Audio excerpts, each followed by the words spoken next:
check down here. We're hoping that our view is at least a partial reward. The panel will be even more so. We have a mic, but can you guys all hear if we kind of speak up? Yeah, so we'll just do that.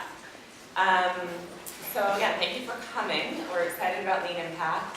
You'll hear more bits and pieces about actually leanimpact.org, but obviously the big picture is lean startup principles applied to social enterprises.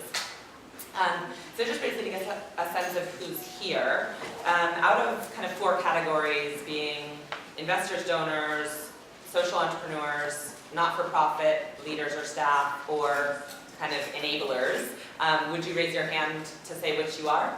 So first, starting with social entrepreneurs or working for a social enterprise, awesome.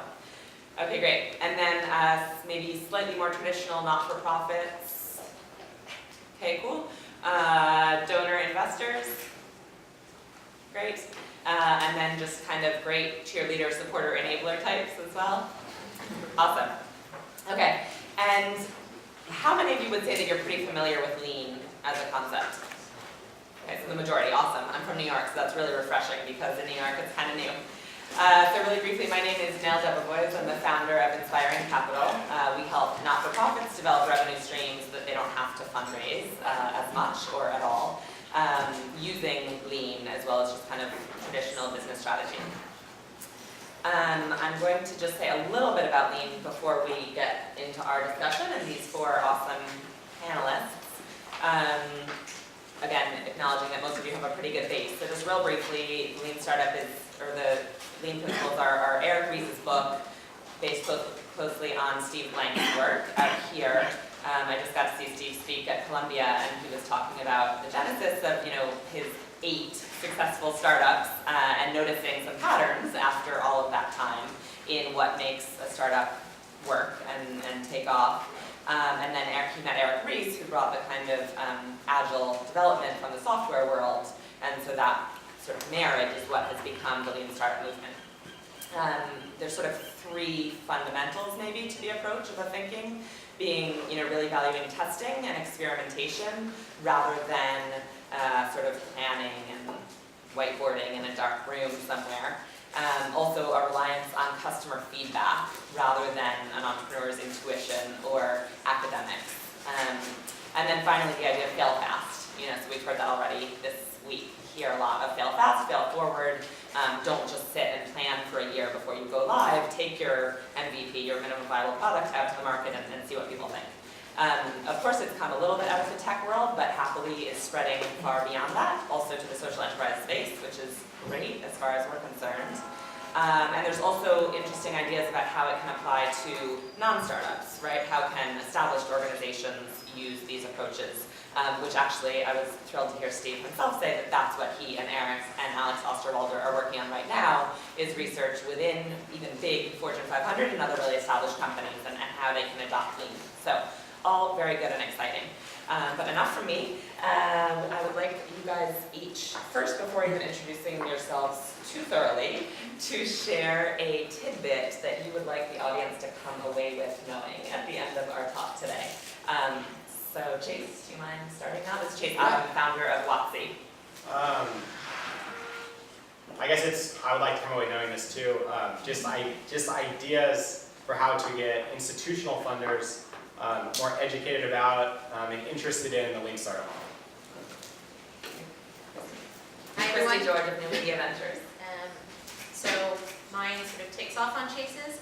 I think as a network of funders, the thing I'm most interested in is having social enterprises, social entrepreneurs, and funders really understand who the customer is for social impact and how that affects the work of startups in this space. Awesome. And Megan, what are you Just skipping yourself. Yeah. Moderator privilege. I would love for us to come away from this session having poked more at the tension between failing fast and doing rapid testing and actual human beings who are impacted by our work, and when the risks that we take risk outcomes for actual people. Tabreez Verjee of Impact. One of my observations with Lean in the startup world is that, I would say across the hundreds of startups that I see and talk to, everyone's familiar with the book and has seen it. But I would say that on average, people are just really scratching the surface, even though they've internalized what it is, of sort of realizing the full potential of Lean.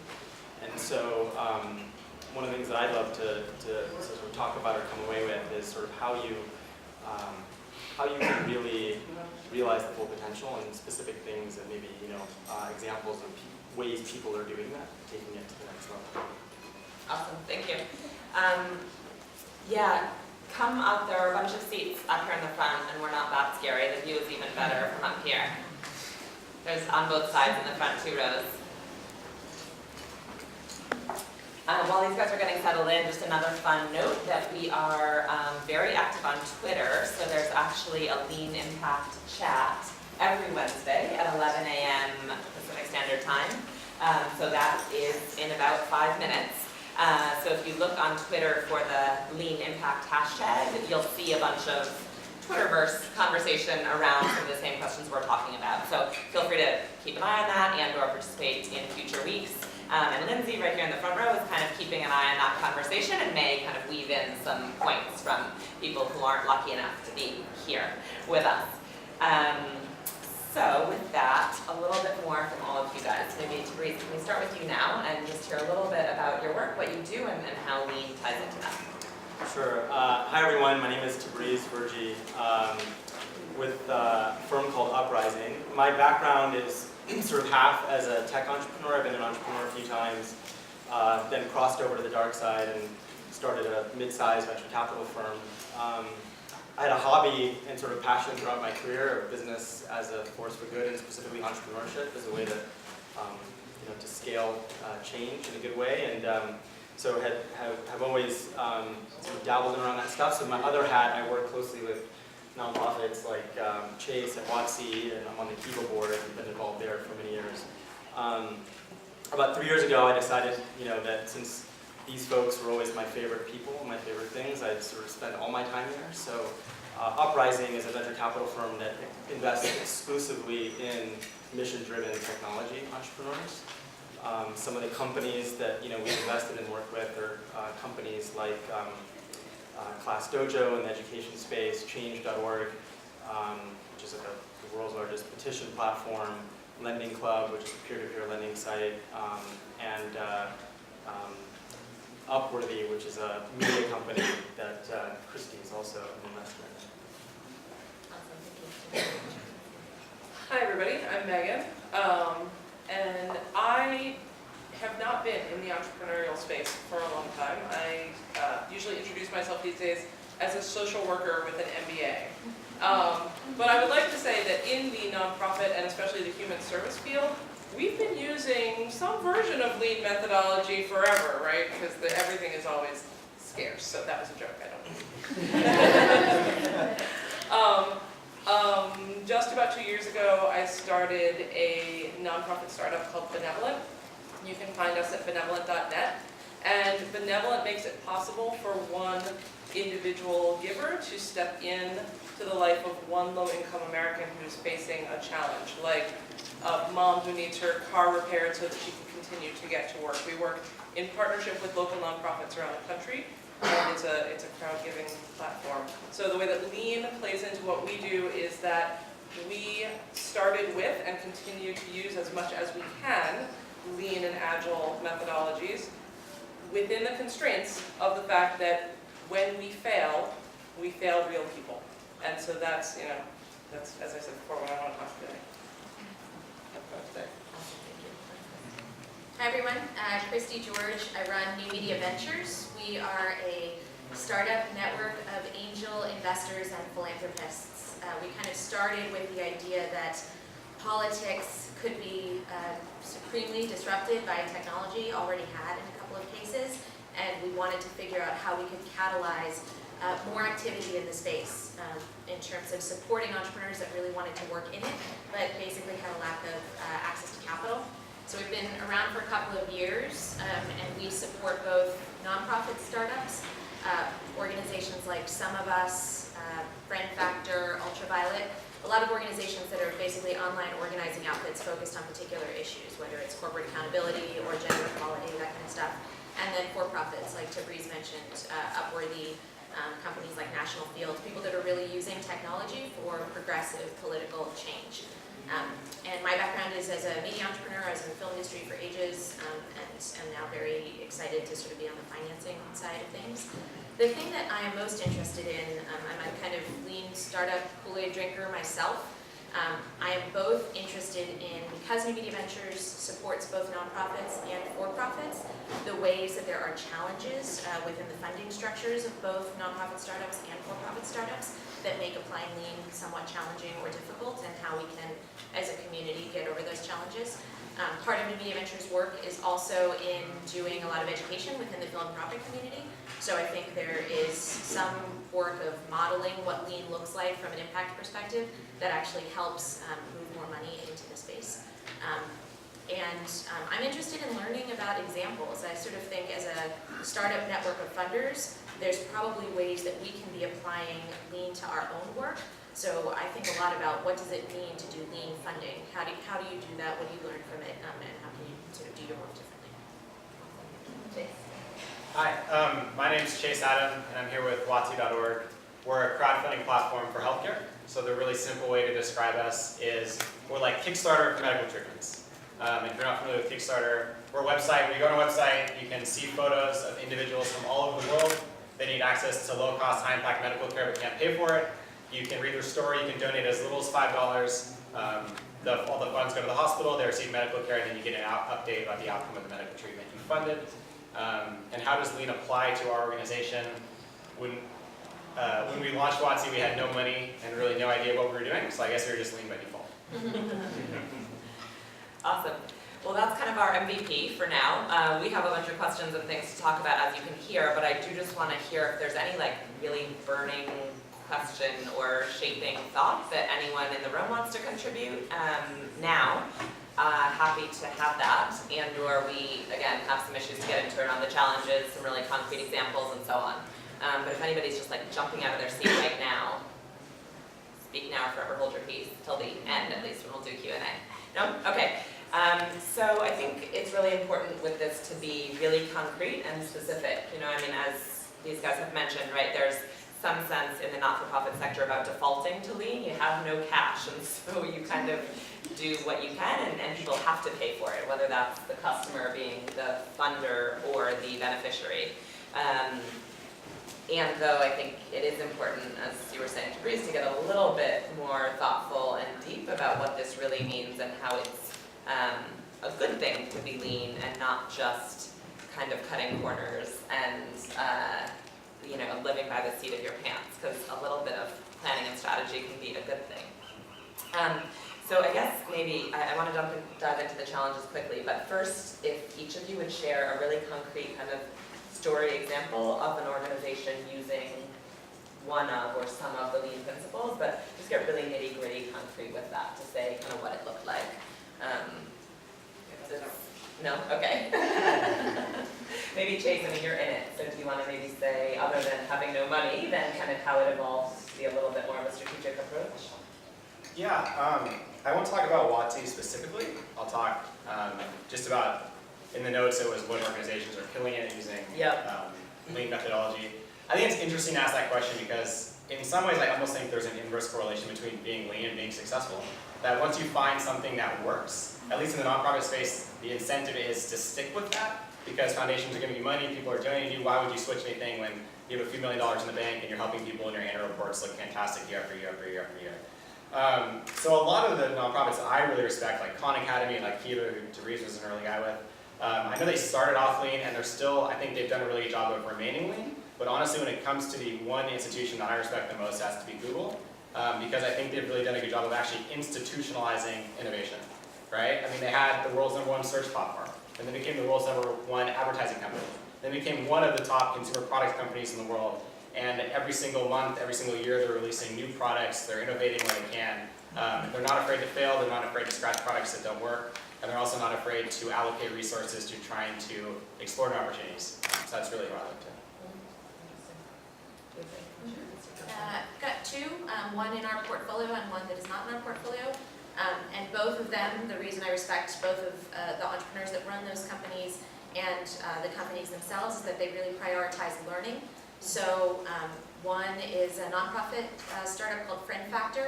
They were working to, and are working to, recruit straight allies into the movement for gay rights. And when they were first starting out, we were their first sort of straight funder. They had an idea of what they thought was going to be the lever to pull, which was, in so many words, sort of people on Facebook saying, these are the rights that I don't have, and will you stand up for me?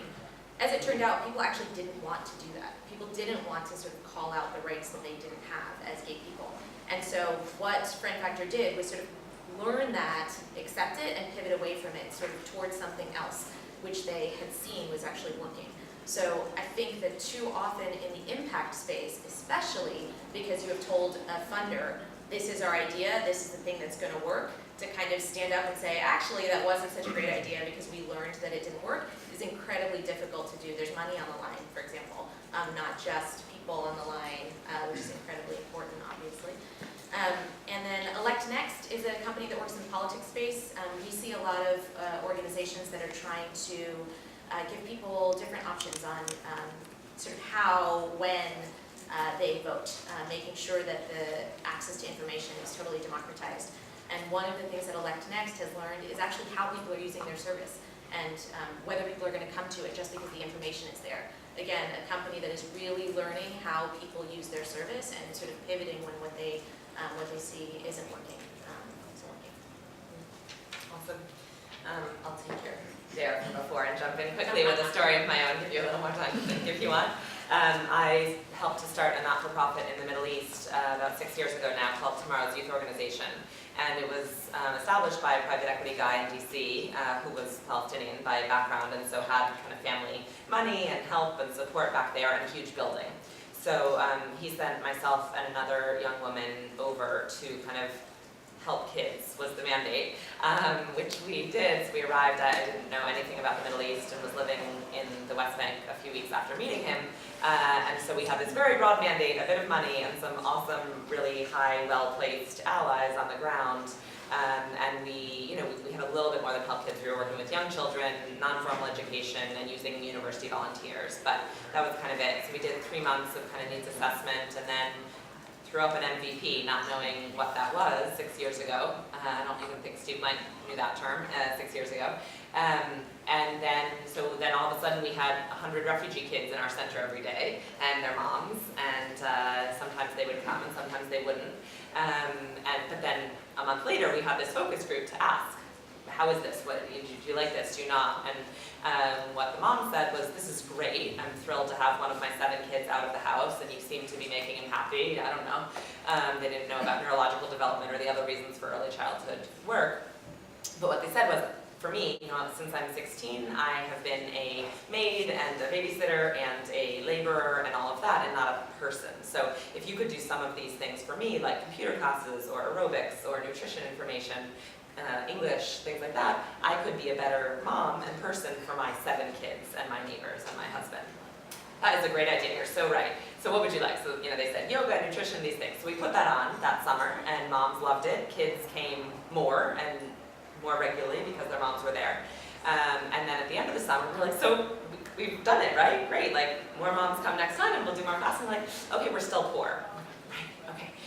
So we started a women's entrepreneurship program and engaged younger women to start businesses that these women could work in. So anyway, 5 years later, there are still lots of challenges in the West Bank, as you might have noticed. But it's still this approach of really kind of pivoting and responding to what people need. So certainly I think we've gotten a bit of a program model at this point and know pretty much what works, but we still have that dialogue with the community.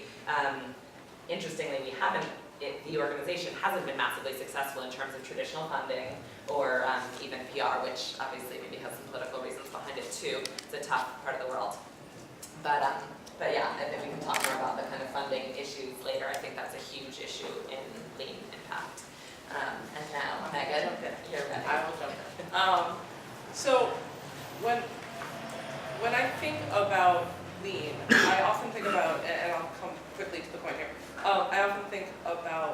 the difference between a small change and nuance to what you're doing, that if you shifted it, something would become unstuck, and a big old pivot, right? And I think that's important to call out. And so when I'm in my current work, we launched, it was really easy to figure out how to build an interface where people could come and donate and feel compelled by the stories that they were reading. That had been done, right? It's easy to build something that's been built, by others in compelling ways. The harder part was figuring out, and we're still working on this, total transparency here, the right way to partner with local nonprofits across the country to get the stories of their low-income clients up onto the site when they're facing a challenge. And I'm not going to tell you what the silver bullet was because we're not done, it's not solved yet. But I always think back to, I'm just going to tell a little story. So I'm a social worker by training, and I had this problem like 15, 20 years ago. I was being paid, I was like an outsourced contractor to run group therapy sessions for formerly homeless, HIV-positive women who are in recovery from substance abuse, right? So big task. They were mandated, they had to be there. So they're sitting in the room every week after week, my co-therapist and I are sitting there, and they're sitting as far towards the edge of the room as they can possibly sit. And so Michelle, my co-facilitator, and I, what are we gonna do? Do we need to shift? Is therapy maybe not the right thing, group therapy? And then one week we said, you know what, let's try something. I went to Walgreens, I bought some nail polish. Put the nail polish in the middle of the table, and everybody came to the table. And so that's what I'm talking about when I talk about like the difference between some small thing that can get you unstuck and versus needing a whole pivot. And I think it's that's part of what I'm learning as I go forward and trying to use these methodologies. That's a great example. One thing that before I talk about a couple examples, is just I want to clarify a little bit. I think that lean is something that's like thrown around a lot now. It's become this buzzword, and I feel like it now has come to mean a lot of different things. But the roots of lean startup principles really about before you spend a bunch of money and deploy thousands of person hours building something or doing something, how do you identify and test your riskiest assumptions first in a super efficient way without having to deploy all those resources, right? That's sort of the roots of lean. So just being lean in terms of not having resources doesn't mean that you're applying lean principles, and being an innovative company means there's probably a high correlation with using lean principles. It doesn't mean necessarily just because you're innovating that you're actually applying the principles. So I just wanted to sort of clarify that. And I think what was, like when I listen to your example, right, when I sort of peel that back and think about it in that context, right, one of your riskiest assumptions was, how do we actually get these people engaged? Like that's one of the problems, right? If we're going to scale this, well, how do we get them engaged? Yeah. And it just so happened that the first experiment you ran worked, right? Yeah. But it might not have, right? But when you start from identifying the assumption and work back to saying, okay, then like what are our best hypotheses? How are we going to test them? And how are we going to do it in a way, where that's an awesome, like I think Eric often refers to this as sort of wizard behind the curtain experiments. So you can kind of like one of the great examples this actually reminded me of was and it's something that he talks about it. There was a technology company called Aardvark that was doing natural language search. Not too many people know about it because Google bought it pretty early on before it really got rolled out. But these brilliant engineers had all these like sophisticated artificial intelligence and machine learning algorithms to think about how we could actually do natural language search in a totally new way. But they had like 4 different ideas in terms of how they would apply that. And building each system, think about the complexity, would have taken them months. Right? So, but they didn't know like what was the right architecture. So what they did was they framed the sort of logic of like how those things would work, and then they did this wizard behind the curtain thing where they had people entering queries in their screens, and then manually there was a group of like 10 people, everyone in the company, were manually responding to those searches based on the different frameworks. So for like 1 week, everyone responded manually based on one framework. For the next week, they respond, and then they could see how people reacted. So they didn't actually have to build anything. It was a complete hack right, to really efficiently test, right? Whereas like in the old paradigm, you know, they would have like spent $3 million and like a year building one, and then it wouldn't have really worked that well, and then it was like start a whole nother one, right? Which is what Eric saw kind of, you know, in the startup world with his experiences. So your example sort of. And you know what, let me expound a little bit, because I talked about a little bit about the problem that we haven't solved, and this is really, you know, where the Lean experience comes in, which is that we didn't know what would be the right questions to ask this low-income adult to get the rich, you know, the rich narrative, the dignity that we wanted to bring through. So when we started, we went out with like Word docs and clipboards. And then after a little while with Word docs and clipboards, where we figured out we were asking completely the wrong questions, and you know, fixed it and asked some better questions, we shifted to like using one of those free online forums things, right? Where we once again learned what really didn't work. You want to know what doesn't work? Asking open-ended questions. Really doesn't work.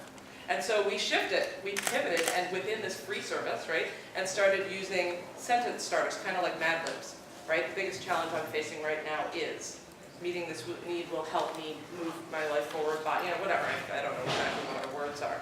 And only now, probably 8-10 months later, are we actually dedicating any funds to actually start coding any of this. Because it wouldn't have made any sense, because we would have been completely wrong in the beginning. That's cool. Should I share another example, or should I shut up? Sure, examples are good. Go ahead. So the other example that I think about is with the Kiva guys. So I think Chase, you know, you made a really good point about how oftentimes when an organization finds something that works, then they just kind of get behind that, and you know that becomes where all the resources go, and sort of, you know, innovation and creativity in these things sort of, you know, begin to cease. And I think that, you know, Kiva was definitely a story like that, where right away, you know, the world sort of, you know, got excited about it, got behind it, and you know, the company couldn't keep up with all of the demand, right, for people wanting to make loans. And being able to sort of do everything they do on the back end to make it happen is far more complex than most people understand. Almost all the resources of the company were sort of in building infrastructure and like, you know, putting the systems into place to enable, you know, this you know, simple core idea and product. And it was like that for many, many years. And when the company, you know, finally got to a point where they were able to drive demand for people wanting to make loans and actually have scale supply, it posed like a very interesting, you know, challenge, which was like, okay, you know, we now need to think differently, right, about how we're innovating and pushing the envelope. And it's a big sort of cultural thing. And I think, you know, it took a lot of courage and change internally, but I think, you know, the company really embraced. I noticed a big change in terms of like the rate of experimentation and processes for like rolling out new things and stuff like that, which is pretty awesome. But the specific example I want to talk about is something called Kiva Zip. How many of you guys are familiar with that? Okay.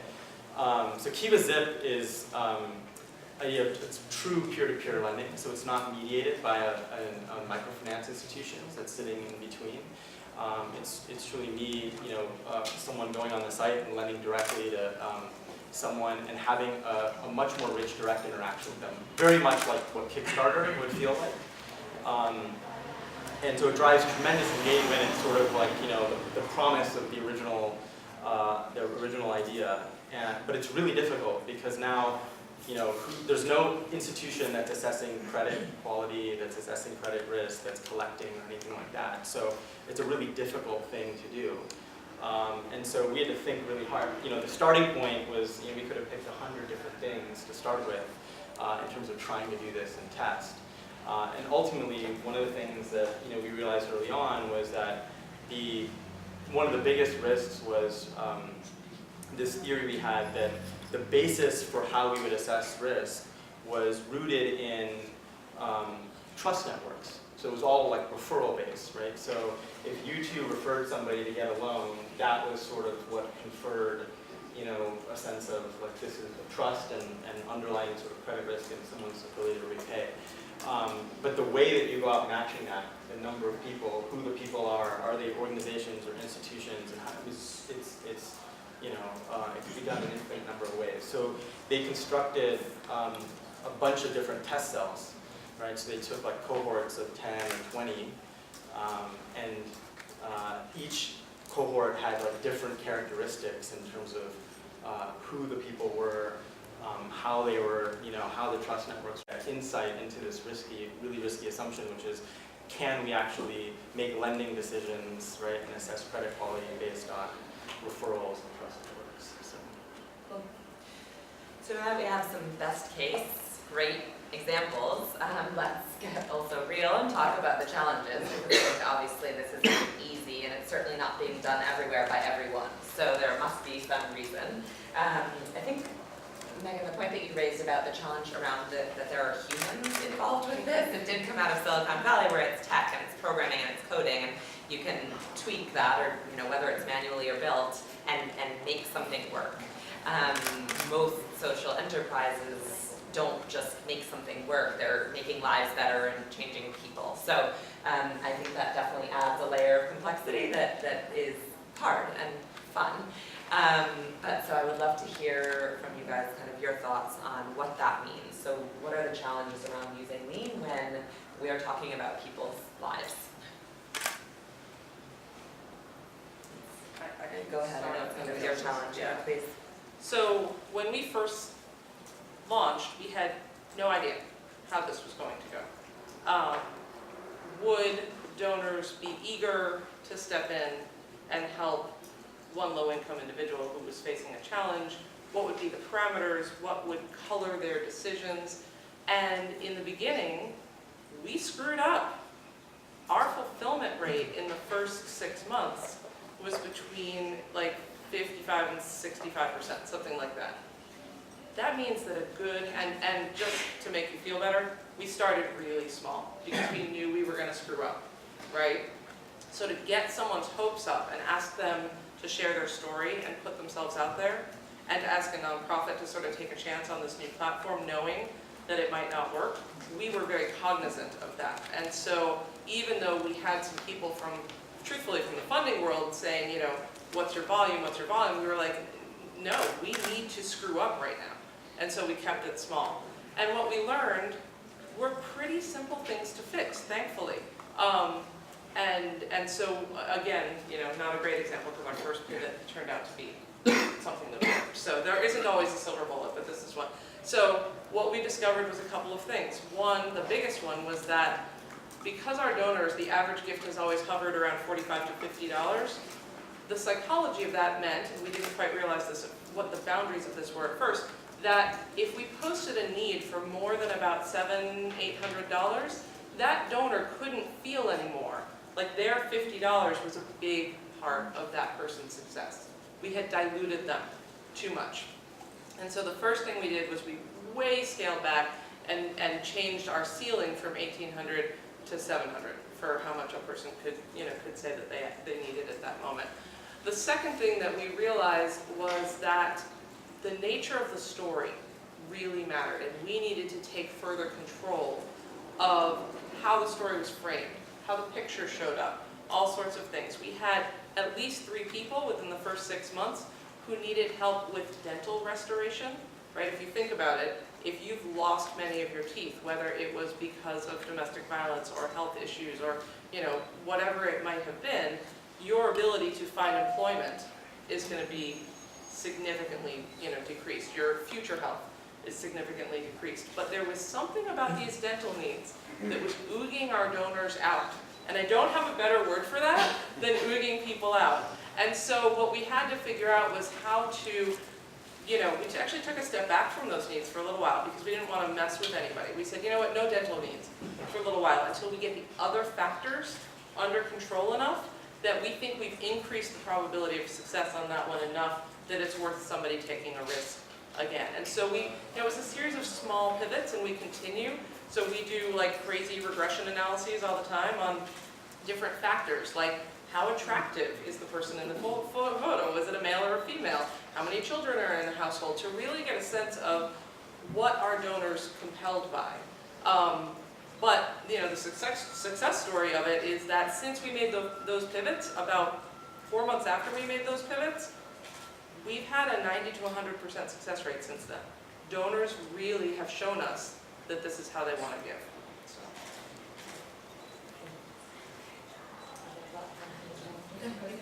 Sure, I'll jump in really quickly. I think Tabreez mentioned this earlier, but there are these like very specific trends that I think happen in the social space a lot, and lean being like a very buzzwordy, like it's kind of like a new thing, like oh, we're lean. But I think that like when it comes to like lean doesn't apply to everything, right? So I think you just have to apply like simple common sense. If you're a medical device manufacturer, like you probably all the lean principles might not really apply, right? Like you're not gonna like create some like medical device in 2 weeks and like put it in the hospital and just hope people don't die. Like it's just not gonna work. So you kind of just have to apply like, simple common sense.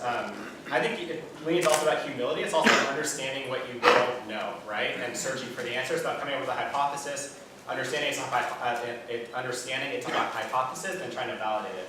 So 2 examples with WOTC. The first, sort of on the humility side, is that we knew nothing about healthcare, right? We had technologists on our team, we had designers, but we had really only 1 doctor, and she was really only part-time, and so it wouldn't make any sense. We want to be a global organization. It wouldn't make any sense for us to go on the ground and start building a healthcare system from the ground up. So what we did is we started partnering with organizations that had experience in the healthcare space. We have partners now that have been around for over 100 years, providing healthcare to people that need it. They're experts in their local context. We could never fly to Kenya and become an expert the way our partner in Kajabi Hospital is an expert. So we started basically hedging the risk by partnering with organizations that already knew what they were good at, and then we sort of took care of the fundraising side of things. Another thing we realized is sort of similar to Megan when we launched WOTC, we had no idea if it would work. No idea. We put up 3 profiles, that was it, of people that needed, for the most part, life-saving medical care. Right? This is a huge risk.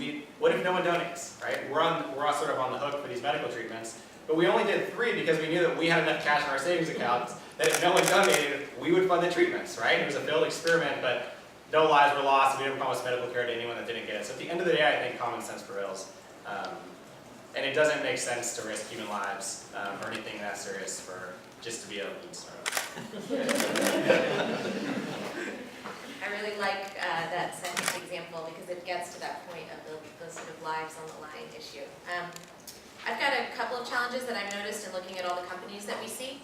One is that I would really encourage people to be super honest about the assumptions that they're making in their companies.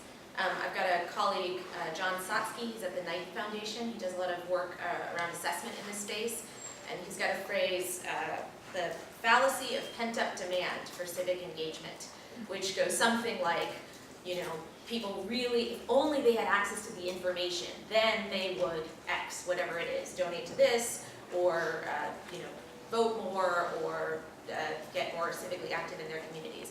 And I think as you think about the problem you're solving, really go back and think about what that fundamental assumption actually is. And it's really challenging. Even when we do it at New Media Ventures, we think about, okay, is this actually the assumption that is at the base of our work, or is it something deeper than that? The other thing that I've thought about a lot in the social space is around vanity metrics. So, those of you, I think it sounds like most of the people in the room have read the book, understand a lot of what it talks about, and it cautions against using vanity metrics like press, etc. And I actually think that in the work of social change, particularly because we invest in the media space, a lot of the work that we support is around bringing awareness to an issue in order to move people up the ladder of engagement. And so there's a tension around sort of like going after vanity metrics being sort of core to actually the business case for some of the work that we support. And then the sort of third and fourth thing is, again, maybe like a little bit at a more philosophical level, if we are trying to solve social problems, often solving the social problem means like your own obsolescence at the end of the day. So when you sort of think about scale of an institution versus the solving of, hunger or something like that, there's some tensions that come into play with that. And then the last thing is just, we talk a lot about failing fast, and one of the things I've noticed is we did a panel on lean politics at a conference called Personal Democracy Forum in New York last year, and one of the panelists was Ben Rattray, who runs Change.org, which is often talked about, obviously, in the context of Lean Impact. And Ben just reminded everyone that it took, 5 years to become an overnight success. And so it's really important for us to remember, again, in the social change space, stuff takes time, learning takes time, and I think that's okay. Yeah, I love that. I think that's been a little bit of a theme again already through the conference. A few people have talked about the patience that we need to have for social change, and at the same time impatience to do social change differently, and you know, especially when talking about the application of capital and certainly funding lean startups or lean ventures. You know, I think there is a good thing that there are a lot of us who are quite impatient and agitating, and this stuff takes time. So I think that's a really nice. That's an important thing to remember. I'm concerned about how other people hear you. Are you guys hearing us in the back? No? Can you There's some squeeze chairs in? Yeah, over thank here, you. there's a chair over here. We can speak There's up. three, and we can speak We louder. can Yeah. speak up, yeah. There's one. I want to here. take a picture of this crowd. Do it. You're such a brat too, yeah. I know, we have. Look, these. Oh, with the mic help? Okay, I see, I'm gonna take a picture of you guys. Can you guys who are in the hallway still not hear at all? It's okay. There is a mic, so we can do that if you want, but. Okay, everybody smile. Mike would be awesome. Yeah? Okay. Okay. It's not wireless though. For these guys was going to be around, since most of you are social entrepreneurs, kind of the nuts and bolts of implementing this, right? So we've talked about some of the, I know it's not on yet, I'm fussing with the thing, and I'll bring it to you guys in a minute. My voice is loud. So talking, yeah. Just a question, if you're going to talk about the nuts and bolts of implementing, it may be helpful to like go over the 5 main principles as they relate to impact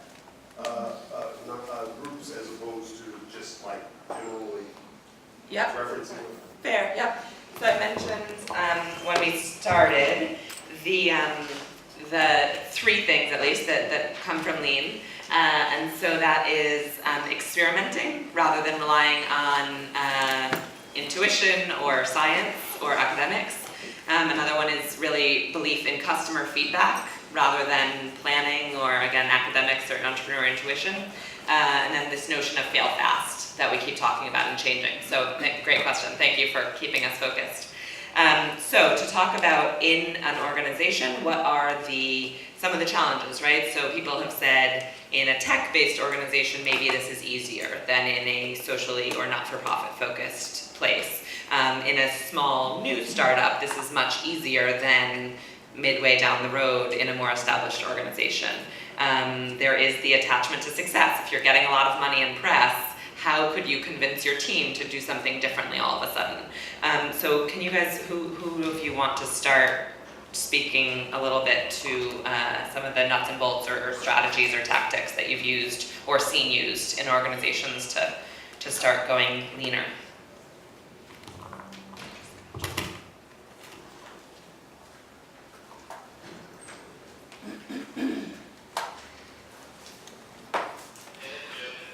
That question might have been too open-ended. Okay.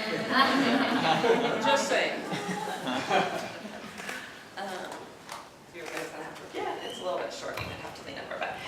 So maybe for example, starting with have you seen or been a founder who has had to convince a board to do one of these things, right? To change what you're doing, to take a totally new approach. I mean, Megan, in your social work group, did the people who put you there and made those women come to your room, did they have problems with the nail polish? Was that a new expense that they weren't willing to approve, for example? You know, just really get specific about this isn't always easy, especially in a not-for-profit working from funder money more than maybe an investor-funded company. But Chase, I see you nodding. Do you have some wisdom?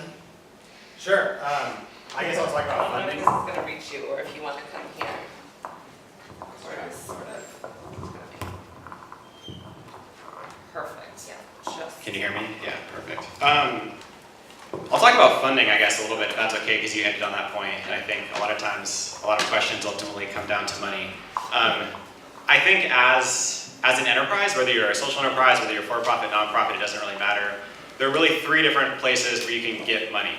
You can get money from individual people, right? Someone paying $20 for your widget or your service. You get money from an institution, whether that's a venture capitalist investing in you, whether that's Microsoft leasing your product for a year, doesn't really matter. And the third place you can get money is from the government, right? That's a government contract or a government grant. If you happen to be an enterprise that is getting money from a lot of individual people, specifically in technology, it makes a lot of sense to be lean. People have blazed that trail. WOTC, for example, we're a nonprofit, but at the end of the day, we're really just trying to get people to go on our website, enter their credit card information, click confirm, so we can then take that money and provide medical care to people that need it. We're really no different than Amazon, right, or Etsy or Dropbox. In the most simple form, they're all trying to get people to go on their website and give them money. Where I think it gets a lot more difficult is as you start to go up the food chain, as you try to get money from institutions, and especially from the government, it's a lot more difficult to be a lean organization. And there are a number of reasons for that. I think one of the biggest ones I found is that as WOTC, we went out and tried to raise money from a whole bunch of different types of people. I'd say 2/3 of our funders are not typically philanthropists. We raise money from people like Ron Conlon, people like Paul Graham, people like Khosla, people that are more focused on the for-profit technology space. We also have the privilege of raising money from some people in the nonprofit space, people like Draper's Kaplan Foundation, Jasmine, etc. And I've noticed a difference in the way that institutions approach risk. And this is, I think, for me in the social space, one of the most frustrating things. I don't think in the social space we've really learned how to quantify the value or the potential of taking risks. So a little anecdote, we had the privilege of going through Y Combinator. Does anyone not know what Y Combinator is?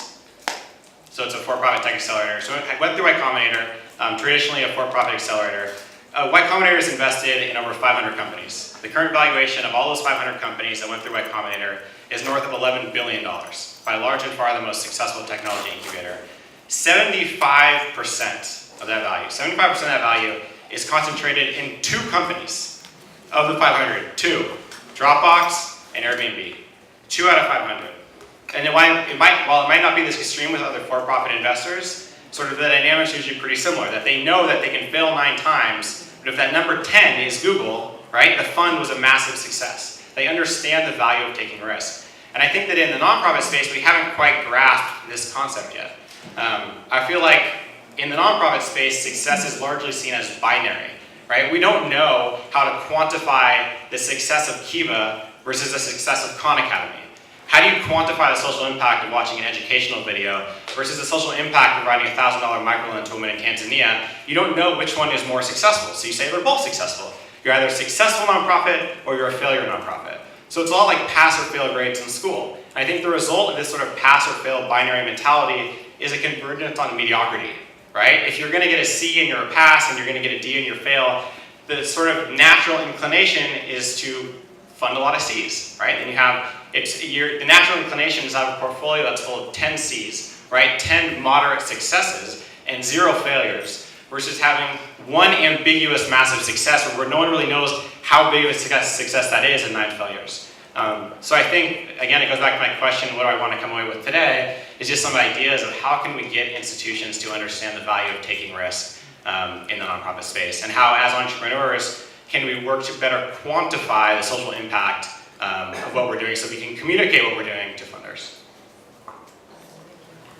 I'd just love to jump off that because the sort of question of how we educate philanthropy, particularly around this issue, is one that is so important to us at New Media Ventures, and we're trying to figure out how to do it. One of the things that amazes me about it is that it feels like there's such a huge opportunity for philanthropists who theoretically are not expecting any return on their money to actually use philanthropic capital to be truly risky in terms of the ideas that it supports. But it is actually like a question of education. We had an experience with sort of an organization that we supported, and in trying to be very good funders, ask all of the right questions and say, what are you learning, as opposed to that thing you said you were going to do not being the thing you ended up doing.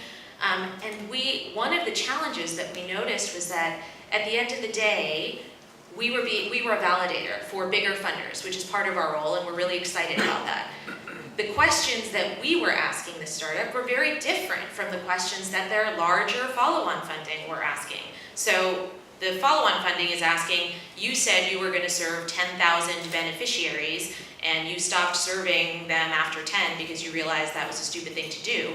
How do we wrestle with that challenge, right? That's the kind of thing that I think it is a question on the sort of investor side for, if you've got YC-type investors supporting a WOTC actually doing some sort of peer mentoring or peer education with philanthropists that actually care about social change, and vice versa. Sort of like not fetishizing scale is sort of one thing that I think philanthropists can actually bring to the table in working with maybe angel investors. So I think there's a lot of education that needs to happen on the funding side because the money does come from such different places. Like individual investors have a totally different set of needs, concerns, motivations than institutional investors, than institutional philanthropists. And I think if we don't sort of do customer segmentation within the funding community, we risk building things that nobody will pay for. If we sort of accept that some of the people that are paying for this social change work aren't actually the beneficiaries as they are maybe in a consumer web startup.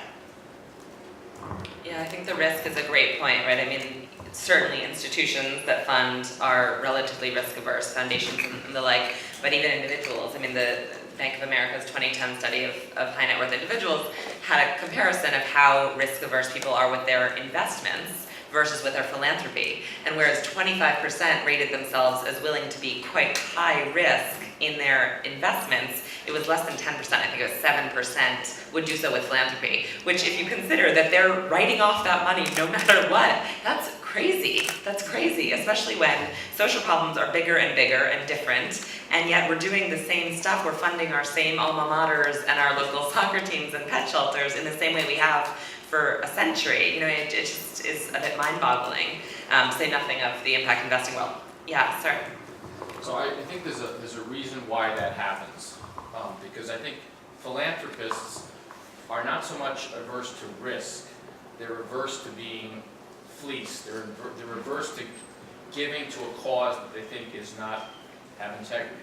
So what I think we could do to address the issue of lean in the philanthropy space and all spaces is to understand that, to me, the main principle of lean that I really believe in is that a business, the purpose of a business is about serving a customer that you care about. It's not about serving yourself, it's not about getting rich, it's not about getting famous, it's about serving a customer and understanding her needs. So the same thing with the philanthropist is that if we could use lean with the philanthropist, test out an approach, understand how they think, ask them questions, discover their needs the same way we discover the customer's needs. And the same with our employees, because our employees are part of our stakeholder sort of supply chain. So we have to treat employees, philanthropists, investors, and customers in the same way. We mentioned humility. We have to have humility that we don't necessarily know why they invest.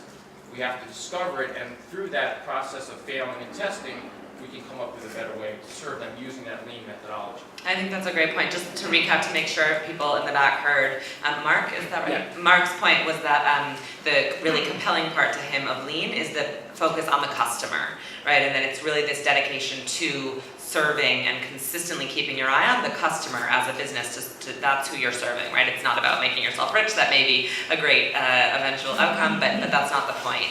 And I think that's a really hot point that we got into a little bit in our panelist call, because now when you're talking about social enterprise, who is the customer? I think you're absolutely right. The donor is an important customer. They have some need, they have some insight, and they have some passion that they are paying to see happen.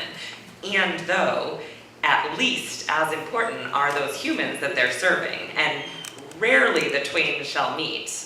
Not for any sense of ill will, but it's just really hard to know what it is like to be a single woman dealing with fistula in northern Ethiopia as a generous, well thought out, intelligent, kind donor here in San Francisco, right? So it's our job, I would argue, as social entrepreneurs, and all of you in the room, to bring these two sides of that market together, and how do you reconcile these customer groups? I know you guys have lots of thoughts. So I also want to speak to what Mark was saying. Mark, where are you from?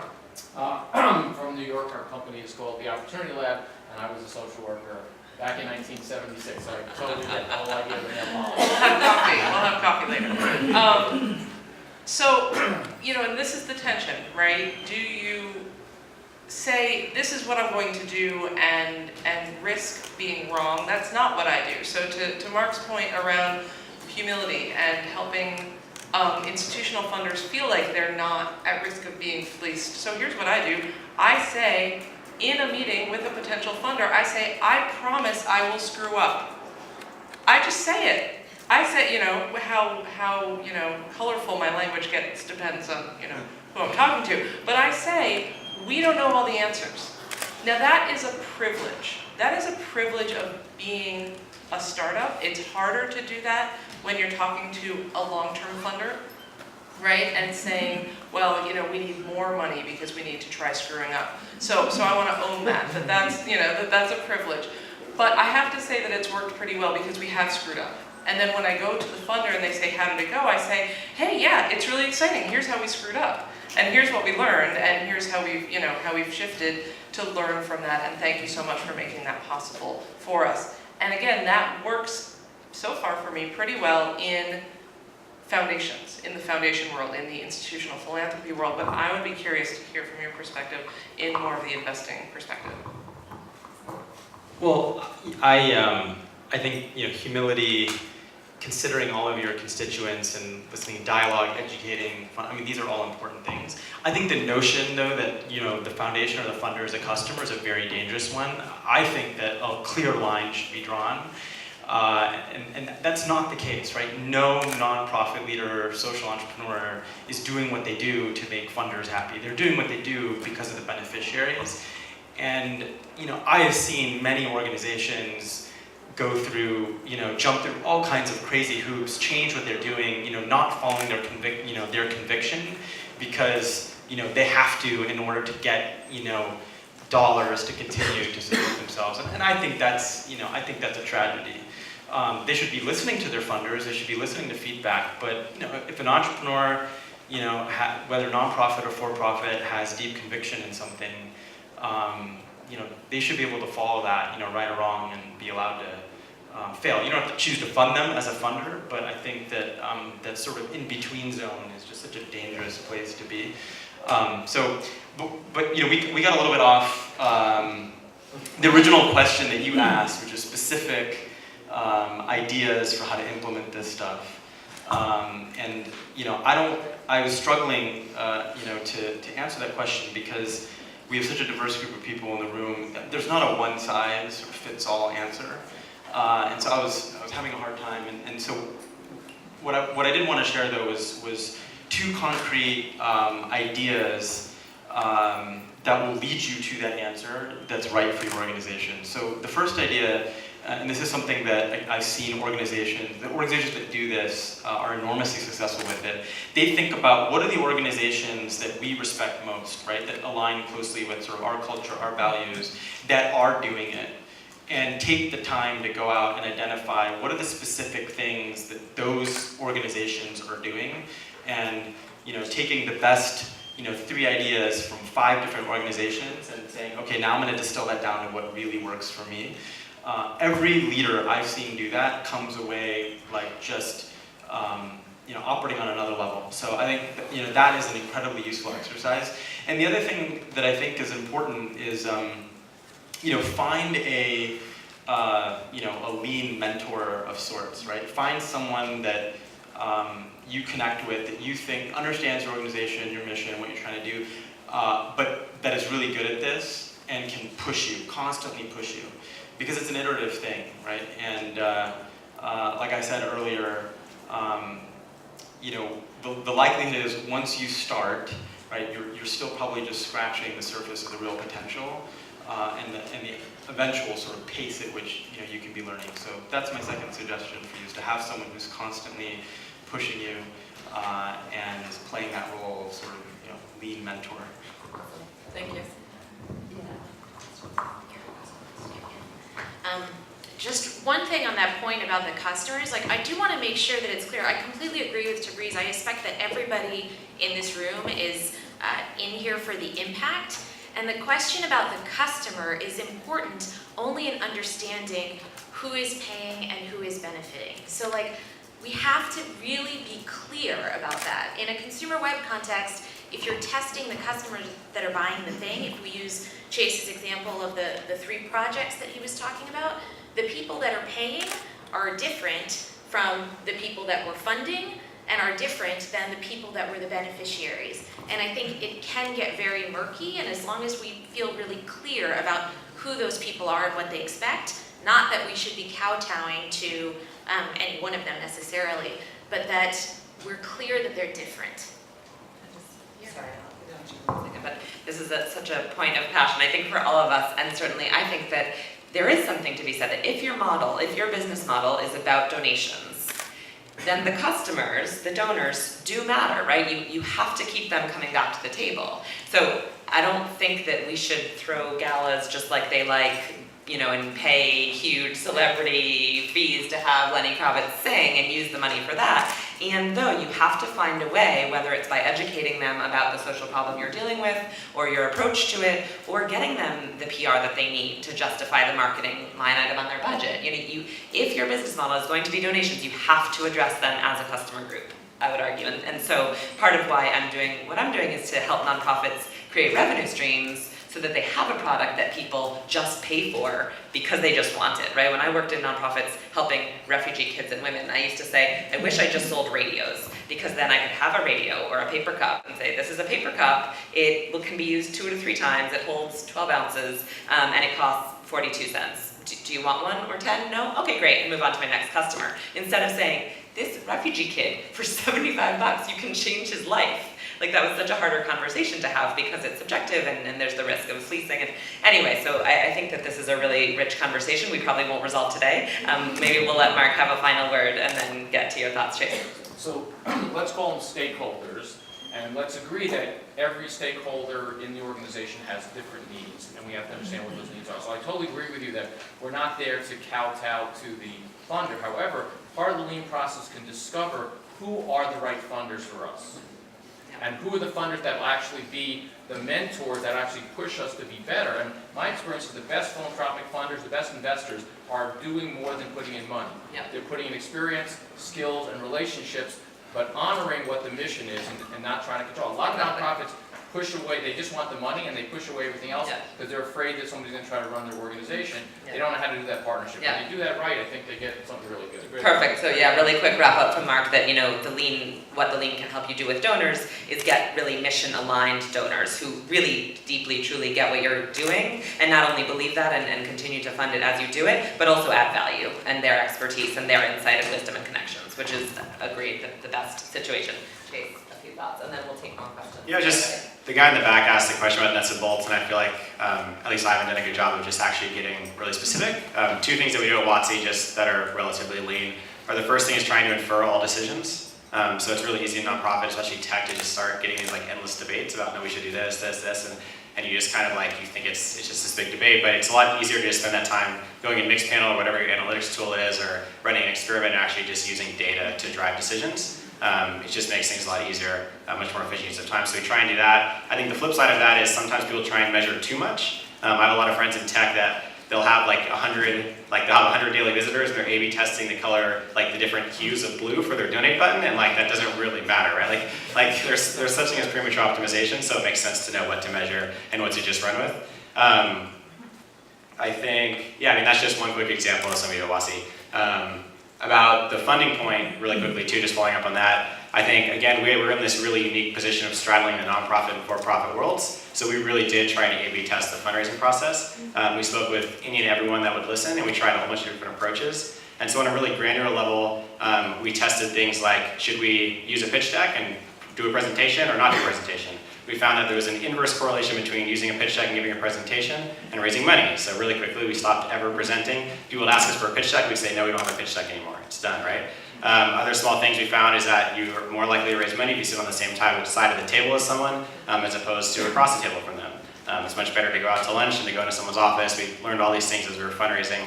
On a more higher level, one of the things we found was that being a lean consumer-facing nonprofit, the people that were most receptive to our pitch were technologists. They were people that had run technology startups in the past. We went to foundations, they laughed at us in the face when I said, I don't know, right? They asked a lot of questions like, I don't know, we're gonna test. And being an entrepreneur with not a long track record, that didn't really work. And I think that we looked at the 1990s of a lot of, like Derick said, a lot of startups in the nonprofit space that we really respected, people like Khan Academy, people like Kiva, and you'll find that, in my opinion, most of the really successful technology-based nonprofits, they raise their first sort of tranche or bit of capital from technologists that are not traditionally philanthropists. So Khan Academy was Bill Gates, it was Dor, Kiva, I mean, it was probably Tabreez's and Premel's and people like that. And then from there you go to the more forward-thinking foundations, like the Rogers Kaplan Foundation and Jasmine. And then from there you kind of just like head your way up the food chain. Yeah, I mean, that's what we found, so. Thank you, good point. So we have about 10 minutes left. I'm gonna take 4 questions from the audience, and then you guys can pick which you wanna answer. Hopefully that'll be 1 for 1, and everyone's question will get answered, and then wrap up really quickly. Lindsay, is there stuff from Twitter that you wanna share? Yeah. So there's just there's right now a Lean Impact conversation going on Twitter at the same time, and there's an interesting point from Paul Hudnut about this question that we've been talking about, and I thought he framed it really well, which was who bears the risk of testing your assumptions? So does the customer bear the risk of it? And if the customer are poor people in Mozambique, that's probably not the right place to put the risk. Whereas if, as you said, when you did your healthcare testing, you guys were bearing the risk, as in that you would take that. So I thought that was a nice frame that came up from the Twitter conversation. Other questions in the audience? Yeah, sir. And if you can just say your name and just speak up so that people can hear without the microphone. Okay, my name's Adam Bendel. So I've tried applying Lean Launchpad, and specifically the business model canvas approach, which I think is probably adjacent to Lean, not necessarily synonymous, to social impact. And one of the things that felt was missing is metrics of social impact. So if you do only the traditional Lean approach to social impact, you can pivot away from the thing that the social impact that you were trying to measure, or trying to accomplish in the first place. And I wonder if anyone on the panel has thoughts about how to actually incorporate that into this, which is what makes it really important question. Yeah, absolutely. Sorry. My name is Jason. I work for Nesta, an organization in the UK, and I work with a lot of social entrepreneurs, both in this foundation and the previous one. And one of the observations that I find is that a lot of social entrepreneurs, while they're passionate about the community that they're serving, oftentimes are so gung-ho they get out and don't get the feedback. They are just going out and going, I know what needs to be done, or I think I spot something, gap in this social market, and I'm just going to go do this, and not really do the feedback. So it's more about, I'm interested in the panel's thoughts on how to kind of spread that message about getting actual feedback. Great, thank you. Yeah. Yeah, I have a question about the metabolism of the Lean startup to digest actually the feedback that is coming in, because I have seen actually after some time they're actually getting really good at getting feedback in, and then I've been in a situation where the developer said, yeah, I'm already busy pushing the next upgrade, and we'll be looking at feedback as soon as I'm done, and of course that feedback was exactly about what he is developing, right? And that is like the Lean catch-22. If you want to comment on that. Thank you. And just one more, if there is, only from a female questioner. Yes. Back to the impact question, one of the things we're struggling with is how to talk about when you learn. If 9 out of 10 experiments fail, in our organization they're like, wow, everything's failing. So how do you explain the learning? How do you capture that for yourself and disseminate that? Because after a while it seems like you're doing a lot of testing where you're not seeing a lot of results that are really quantifiable or helpful for people. Yep, awesome.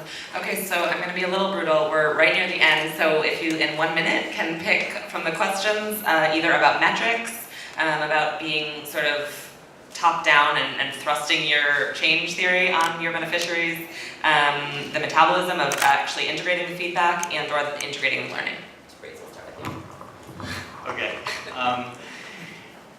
We'll start with metabolism really quickly. The simple answer there is, you don't build what you can't test and measure for, right? And you certainly, you want to incorporate that in the next cycle, right? So that sounds like a broken process. And we actually, what's interesting is we talk about, use the word metabolism. I think it's a great way to describe this, right? And we talk about the metabolism in which organizations learn. And this sort of ties into a couple of questions. Earlier there was one question about, or discussion about funders and how we change the way they think, and then you were talking about social entrepreneurs who just kind of run out with lots of passion. And I think that one of the big cultural shifts, that would benefit everybody, and I don't have the answers necessarily in terms of how this gets shifted, right? But it's through things like this and forums and discussion and discourse. But I think one of the key criteria for success of any organization, any leader, regardless of where you're at, is the pace at which you learn, right? And this is all just tools to enable that, right? So when we're looking and making decisions about the people we're going to back, that's one of the top things on the list. And we see a huge difference, delta, between really good leaders and companies and great ones. Like there's an order of magnitude differences in how quickly they learn. Thank you. Okay, I'm going to talk about the input from beneficiaries question. And I want to push back on that a little bit. I think that it's really important not just to seek input on what you are doing or what you want to do, but to really step back at regular intervals to discern, or at least to test, whether you are a solution in search of a problem. Because I think that, and I was, you mentioned John from the Knight Foundation earlier, we were talking about that as well. There's a lot of that out there. Can we be honest with ourselves? Like there's the, we need, as social entrepreneurs, as people in the social impact space and the social enterprise space, we need to be vigilant about that, because we're going to get a bad rep. And then the dollars and the appetite and the patience for investing in social entrepreneurship could take a nosedive.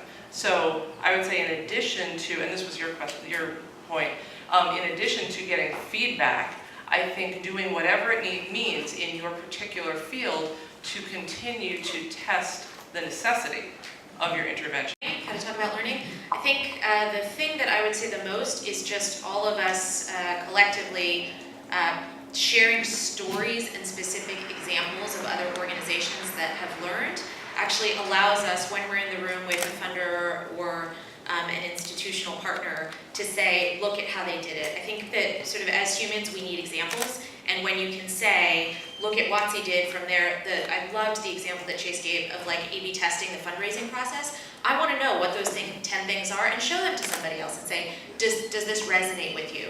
I think we're just at the cusp. Lean has sort of been around for the last couple of years. We're just at the beginning of people actually talking about it in the social impact space and in a sort of large way, right? It feels buzzwordy in this room, but it actually isn't. This year's Lean Startup Conference is actually going to do a focused track on Lean Impact, and I think the organization that Nell is advising, leanimpact.org, is actually doing a good job of getting the learnings out there. So I think as many examples as possible, whether they're from your field or not, actually just helps all of us. I'm going to take the metrics question. I think there's two big risks, right? There's the risk of that man in the corner mentioned, of the entrepreneur kind of running around with the head cut off, trying to just change the world, and they're not measuring anything. And then conversely, there is what I've actually seen more of in terms of successful nonprofits, a tendency to measure everything and be all things to all people, which is almost the opposite, right? And I think, again, that kind of comes from, you can follow the money, but a lot of times different funders have different interests. So one funder might want to fund life-changing interventions for children under 5 in Asia, and then another funder wants to fund maternal health programs in sub-Saharan Africa, right? And so you run experiments and studies to prove that you're doing both of those, and then you're all things to all people. And I think what we've tried really hard to do at WOTC is spend a lot of time at the onset thinking, what is the core group of 3 metrics that we want to drive as an organization that make the most sense for where we are right now, and then educate our donors about what we're going to measure and why exactly we're going to measure that. Awesome, thank you guys. Fabulous responses, good questions. It's noon, so just quickly to wrap up, I think that the points raised about really honesty and just full transparency and disclosure is really important for this, right? So there's been a lot, again, that patience, impatience sense, and sort of the time is now urgency.